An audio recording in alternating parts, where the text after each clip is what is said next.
یو غریب سړی و چې د روژې لپاره یې د کور کې هیڅ شی نه درلود، نه ډوډۍ، نه پیسې، نه مرسته.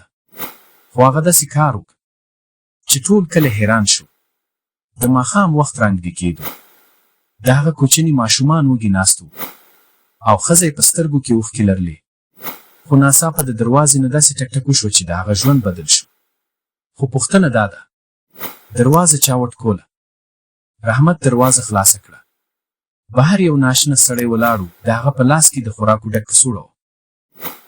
سړي وویل، زه دلته تېرېدم. زړه مې ویل دا کور ته څه یوسم. رحمت حیران شو. هغه سړي ته یې ویل، وروره، ته نه پوهېږې ته نن زموږ روژه وژغورله.